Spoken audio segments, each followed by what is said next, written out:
I have previously listed my top 5 Marc Bolan and T.Rex albums, and they came in a sort of batch somewhere in the middle of his discography.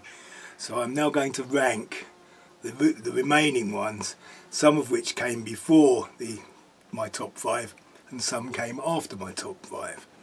And at number 12 I have Zinc Alloy and Hidden Riders of Tomorrow. Now, Frank Zappa had a song called Cocaine Decisions, and this seems to be an album that is marred by cocaine decisions. It's a bit of a mess.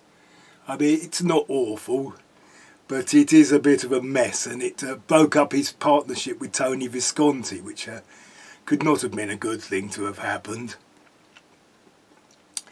And the thing with it is, there's double tracking that doesn't seem to be in time. They're playing things rather haphazardly. It doesn't have those sort of usual catchy melodies you would expect on a T.Rex album. And the guitars don't even really sound like Marc Bolan. The lead guitar doesn't have his distinctive tone, and neither do the acoustic guitars.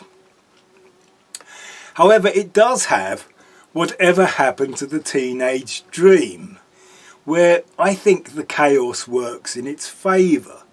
So I sort of missed out on the later T.Rex albums and singles, and I sort of came back to them in the 80s when I bought a compilation cassette. And I was amazed by Teenage Dream. I'd seen it on Top of the Pops and really hadn't taken much notice of it. But I listened to it on a friend's stereo, and we both laughed. It was just, it's fun and it's joyous. It just sounds like he's doing whatever he wanted to do at the time. So I don't think that could be a bad thing. There was also the non-album single of The Groover, but I don't really think that was worth buying the album to get that. It's just more of the same stuff that he'd been doing for a few years. So, at number 10 and 11, I have the 2 albums, Prophets, Seers and Sages, and My People Were Fair and Had Sky in Their Hair, but Now They're Content to Wear Stars on Their Brow. I knew about T.Rex before the Ride a White Swan single was a hit, but I probably wouldn't have been able to name any of their songs. I mean, they had been played on the radio. John Peel was quite a fan. But when they did become famous, you could only get the T.Rex album and an album called The Best of T.Rex. And this was mostly made up of, well, it was entirely made up of Tyrannosaurus Rex material. But it's like the best of the Tyrannosaurus Rex material. And it's really all you need. Because these 2 albums, they had a friend of mine bought them as a twofer in the 70s when T.Rex became successful. They put these 2 albums together as a single album, so I sort of think of them as a single double album, and I probably had them one on either side of a C90 cassette.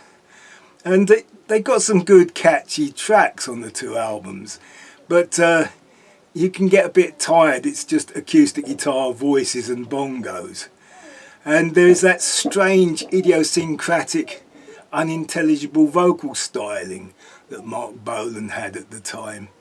So I enjoy this music in small doses, which is probably why I prefer to hear it on a compilation. There are some earworms, songs like Connor's Swaler, Salamander Palaganda, Child Star, and Deborah.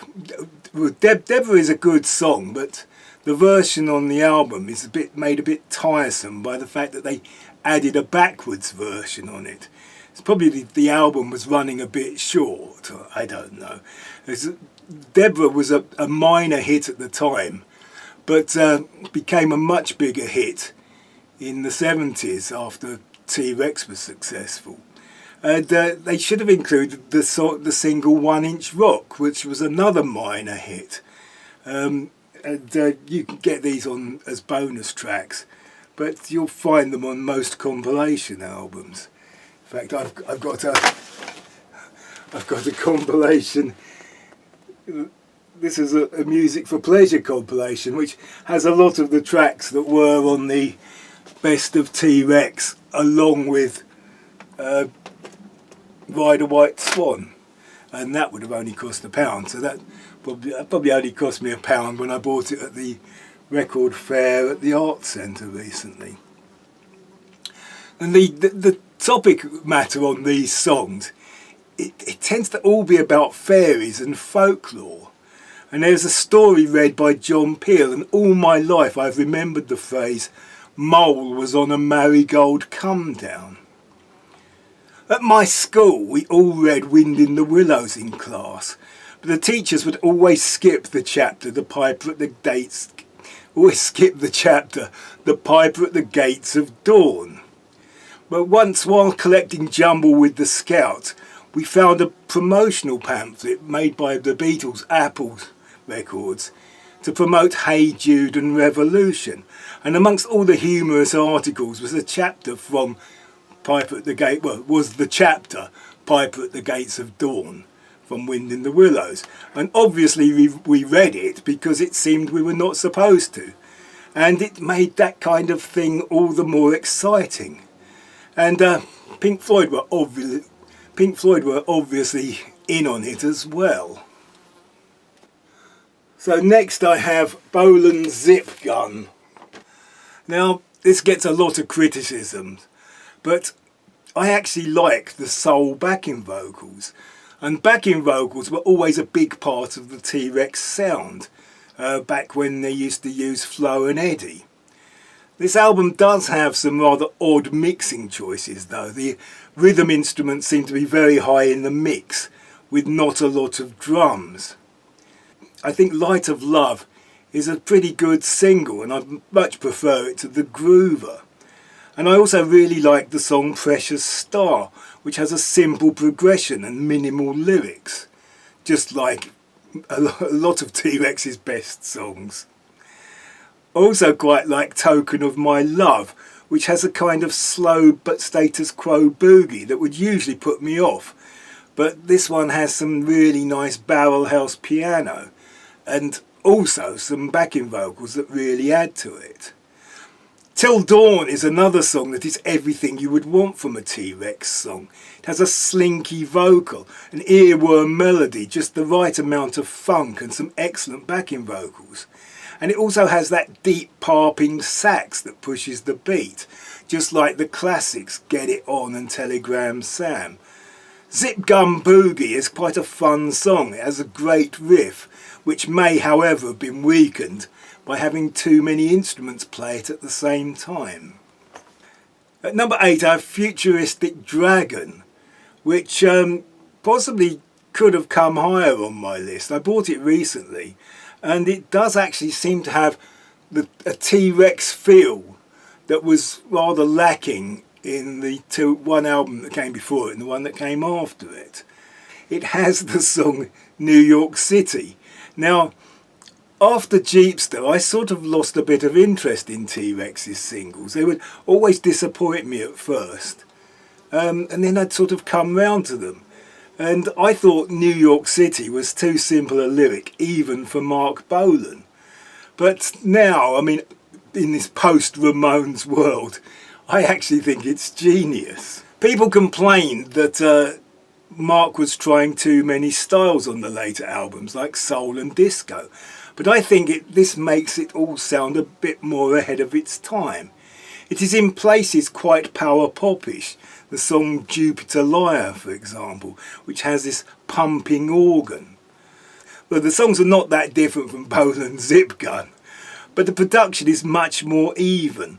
The soul and funk bits seem to be more authentic, and the backing vocals are bigger but lower in the mix. The strings are just perfect, both for the traditional T-Rex sounding tracks and the soul tracks. I even quite like the disco-ish Dreamy Lady.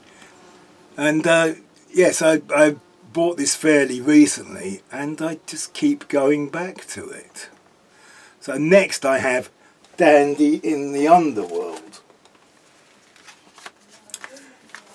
Now, I Love to Boogie is another song that I initially resented for its unoriginality, but I came to love it, mostly because it has a unique sound and feel. But the almost mechanical drum beat on it, and the rest of this album, makes it the most un-T-Rex sounding album of the whole discography. Someone coming to this discography in the 80s might think Dandy in the Underworld is the best T-Rex album. It is a very good rock and roll record, though much too reliant on 12 bars. But then, so are most Bob Dylan albums. It came out about the same time as pub rock, and that's sort of about what I think it sounds a bit like a pub rock album. The most T-Rexy song is Soul of My Suit, and I think the album really misses the magic that Tony Visconti would have brought to it. On Soul of My Suit, the drummer uses a tom-tom beat, which gives the effect that Mickey Finn's congas would have given on previous records. And there is these stabs, there's the get it on stabs, but there's none of that bass sax pushing the beat. There's a bonus track, Celebrate Summer, which I can remember as being some kind of hit single. I'm not sure how well it got, but I think it was used as a theme to a television programme. And it has a sort of mixture of punky guitars and the Happy Days theme descending run bit. It's quite poppy, but fairly inconsequential. Then we have Unicorn. Unicorn was the third Tyrannosaurus Rex album, and this scores higher than the later albums because it is much more original. By the time the two of them, this is Marc Bolan and Steve Took, recorded Unicorn, they had quite a big and varied sound, especially just for a two-piece. They seem to try just about every instrument they can apart from a drum kit. There are some really good songs like She Was Born to Be My Unicorn and Cat Black the Witch's Hat, and some really interesting lyrics. Even the John Peel spoken bit has some nice lyrical lines, and these are all probably preferable to the car, girl and rock and roll cliches that he tended to use on the T-Rex albums. I mean, really, there should be a limit on the amount of times you can rhyme groove with move. The CD has King of the Rumbling Spires, which I think is a great track. It's one of my favourite Marc Bolan T.Rex Tyrannosaurus Rex tracks, and it often comes up on compilations albums. And it was the only time with Tyrannosaurus Rex that they actually had bass and drums, and they went on to record another album without bass and drums, and this should have given them a clue. And it is on the best of T-Rex, but the bonus tracks on this album, there's a couple of things on here that I really liked, like Blessed Wild Apple Girl and Once Upon the Seas of Abyssinia, and they're not bonus tracks. I think you have to buy a really big box set of Unicorn to get those. So generally speaking, I would say just buy this one. So that's my, you can find my other video which gives you 5 to 1, and I'm not going to spoil that for you.